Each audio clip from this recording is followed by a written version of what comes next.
yang namanya sumpah, ya. Bentuk daripada yang namanya Sumpah.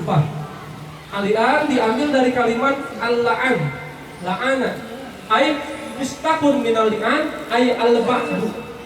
Li'anna kulla minal mutala'aini yub'idu 'anil akhar bal wa'ana rahimatullah binisbatil lil kadabi min huma. Al-ba'du itu adalah menjauh, ya. Jadi li'an ini diambil secara bahasa artinya adalah menjauhkan diri, ya. Al-bu'di.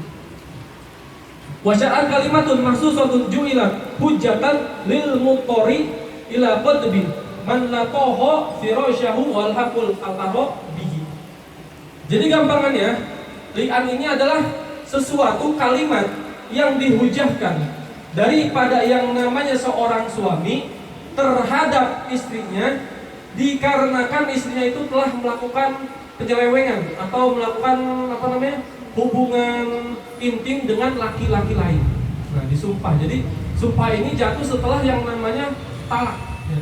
Jadi setelah melakukan talak, baru si laki-laki ini memberikan sumpah atau qadzaf artinya tuduhan, ya, tuduhan kepada seorang istrinya karena istrinya melakukan hubungan suami istri, ya. Jadi di sini yang dimaksud adalah hubungan suami istri yang sampai berjima lah, ya, sampai berhubungan. Kalau misalkan cuma pegangan-pegangan doang atau ciuman doang itu tidak termasuk daripada yang namanya li'an, ya. Jadi harus diketahui dalam Al-Quran dikatakan walladzina yarmuna azwajahum, dan mereka adalah sebagai seorang laki-laki yang telah melemparkan sumpah atau yang namanya memberikan sumpah kepada seorang istrinya. Al-ayat.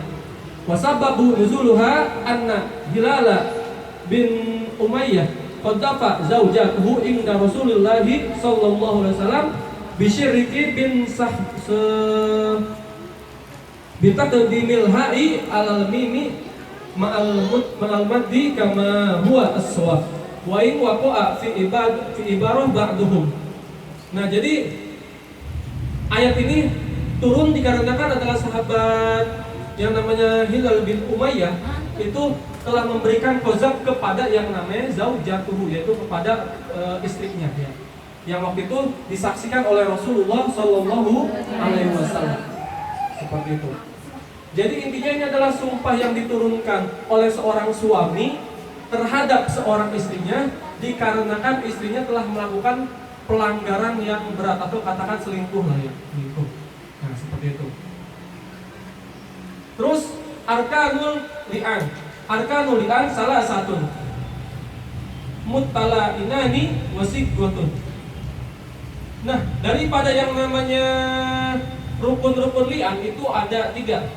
Mutala'inani. Mutala'inani itu adalah seorang yang saling menyumpah, seorang yang saling melontarkan daripada kalimat li'an, yaitu antara seorang suami dan seorang istrinya. Dan yang ketiga adalah wasigotun, yaitu adalah bentuk daripada kalimat yang dilontarkan daripada seorang suami terhadap istrinya. Nah, jadi kalau misalkan qadzaf atau tuduhan itu harus memenuhi beberapa syarat, ya. Apalagi di dalam yang namanya perzinahan, ya. Zina apa zina? Zina. Hah?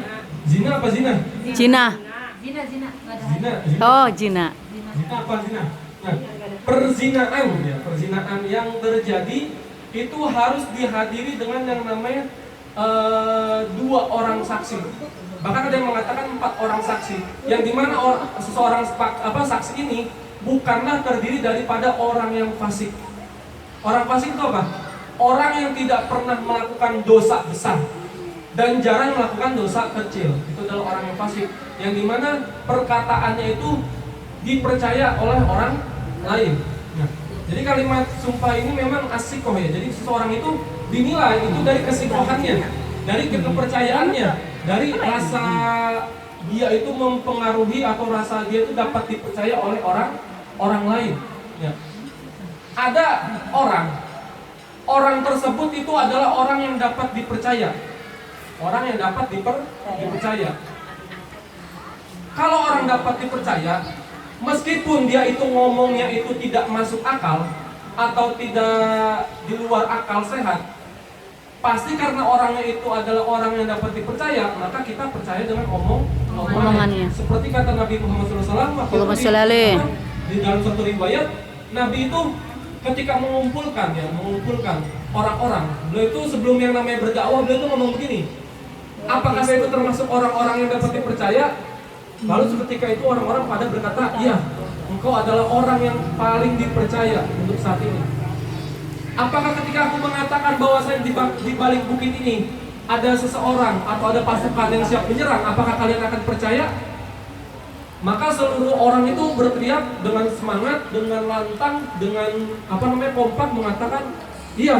Bahkan ketika engkau mengatakan di balik bukit ini ada seorang pasukan, ada ribuan pasukan yang siap menyerang, maka kami akan percaya sepenuhnya. Saking apa? Saking hebatnya Nabi Muhammad SAW, saking dipercayanya. Padahal waktu itu Nabi belum mulai berdakwah. Lalu Nabi melanjutkan, tapi ketika aku mengatakan bahwasanya hanya Allah lah yang patut disembah, apakah kalian bakal percaya? Nah, di sini orang-orang baru pada bingung, pada berontak. Ada yang percaya, ada yang apa-apaan ini ngomong, ada yang marah-marah, ada yang nggak terima, apa segala macam. Padahal Nabi sendiri itu adalah Al-Amin ya, orang yang sangat dipercaya. Ya. Kebalikannya, Al-Hoin itu adalah pengkhianat. Meskipun dia itu omongannya masuk akal, meskipun omongannya itu secara kalimat itu benar-benar bisa terjadi, tapi kalau yang ngomongnya itu tukang bohong, yang ngomongnya sering berkhianat, sering mengingkari janji, kira-kira bisa dipercaya apa enggak? Hah? Dipercaya apa enggak? Enggak, meskipun kalimatnya juga masuk akal. Maka di sini yang ditentukan, yang diprioritaskan atau yang yang saya maksudkan adalah kepercayaan seseorang, ya, kepercayaan seseorang. Karena kata Habib Umar bin Salim bin Hafid itu, beliau mengatakan ada beberapa hal yang ketika hal itu telah dilakukan maka tidak dapat ditarik kembali. Yang pertama adalah al-kalimatu ba'da akhrajatu. Kalam-kalam yang kita keluarkan dari mulut kita itu nggak bakal bisa kita tarik, ya, nggak bakal bisa kita tarik. Kita ngomong bahwasanya kamu ini begini, ngomong itu begini segala macam, itu kalimat itu nggak bakal bisa kita ambil lagi, nggak bakal kita bisa rubah. Kita bisa rubahnya kalau kita klarifikasi, gitu. Itu pun kalau orangnya mau percaya, kalau nggak percaya. Dan yang kedua adalah kepercayaan yang sudah dihianati. Ketika seseorang sudah kehilangan daripada kepercayaannya, maka untuk rasa kepercayaan lagi itu sulit sekali ya, sangat berat sekali ya.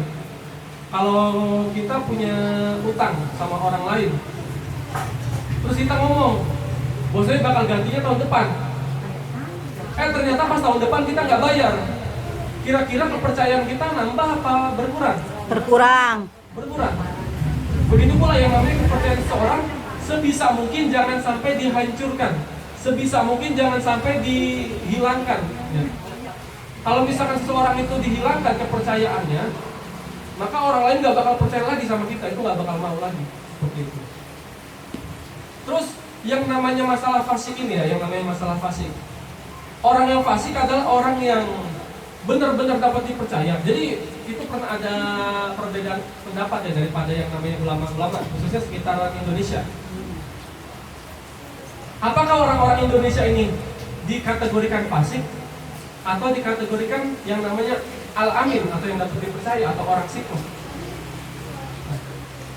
Wah, ini banyak perbedaan pendapat sekali ya. Kalau misalkan dikategorikan fasik, berarti apa? Kita ini yang nikah ini yang punya saksi dari orang-orang, mungkin saksinya adalah teman kita atau saksinya adalah orang tua kita, itu bisa dikategorikan saksinya kita itu tidak sah, nikahnya kita itu tidak sah.